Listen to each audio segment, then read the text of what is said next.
মরার আগে মিথ্যে করে হলেও একবার মরার নাটক করে দেখেন। আপনাকে যিনি জন্ম দিয়েছেন, তারপরে যদি কেউ আপনার জন্য মন থেকে কান্না করে আফসোস করে, তিনি হচ্ছে আপনার স্ত্রী। বউ পেটালে যদি আপনি মনে করেন আপনার পুরুষত্ব প্রকাশ পায়, তাহলে আমি বলবো এই দুনিয়ার মধ্যে যত পুরুষ আছেন, সকল পুরুষের মাঝে আপনি একজন কাপুরুষ। কারণ কারণ প্রকৃত পুরুষ কখনো তার স্ত্রী গায়ে হাত তোলে না, কখনো না। হ্যাঁ, অনেক সময় স্ত্রীরা অনেক অন্যায় করে, দোষ করে, তার মানে এই নয় যে তাকে পেটাতে হবে। তাকে বুঝান আমরা পুরুষ কিছু পারি আর না পারি, বাইরে যখন আমরা বের হই, যদি বাইরে কখনো কোনো ঝামেলা হয়, সেই ঝামেলাটা যদি আমরা বাইরে থেকে মিটমাট না করতে পারি, ঘরে এসে ঠিকই নিজের বউয়ের উপরে ভালোই ঝালটা মিটাইতে পারি। কি দরকার ভাই? এটা আসলেই কিন্তু ঠিক নয়।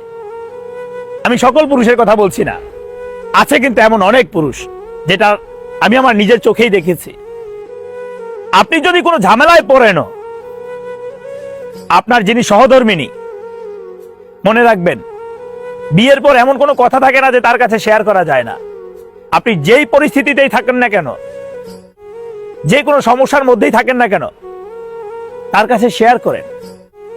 একটা না একটা সলিউশন অবশ্যই চলে আসবে। আমরা পুরুষ যখন আমাদের মায়ের সাথেও যদি কখনো ঝগড়া হয়, বা ভাইয়ের সাথেও যদি কখনো ঝগড়া হয়, বোনের সাথেও যদি কখনো ঝগড়া হয়, তাদের সাথে না পারলেও ঠিকই আমরা আমাদের স্ত্রীর উপরে ভালোই ঝালটা মিটাইতে পারি। আমি সব পুরুষদেরকে একটা কথা বলবো, ভাই বলেন, বন্ধু বলেন, বোন বলেন, মায়ের কথা বাদই দিলাম। মা তিনি গর্ভধারিণী, তিনি আমাদেরকে 10 মাস 10 দিন পেটে ধরেছেন, ওনার কথা বাদই দিলাম। ভাই বলেন, বোন বলেন, বন্ধু বলেন, যত মানুষ আছে, আপনি বিয়ে করেছেন, মরার আগে একটাবার মরে দেখেন। আপনাকে যিনি জন্ম দিয়েছেন, আপনার গর্ভধারিণী যিনি মা, সেই মায়ের পরে যদি আপনার জন্য মন থেকে কেউ আফসোস করে, তিনি হচ্ছেন আপনার স্ত্রী। আপনার স্ত্রী। আমরা পুরুষ, ওই যে বললাম না, আমরা কিছু পারি আর না পারি, আমাদের রাগ বেশি। বাইরে কোনো ঝামেলায় আছি, ঝামেলায় পড়েছি, বাইরে কিছু যদি নাও করতে পারি, সব ঝামেলাটা যদি আমি মেটাতে নাও পারি, ঠিকই বাসায় এসে নিজের বউর উপর ভালোই অত্যাচারটা করতে পারি। সত্যি কথাগুলা বাস্তব।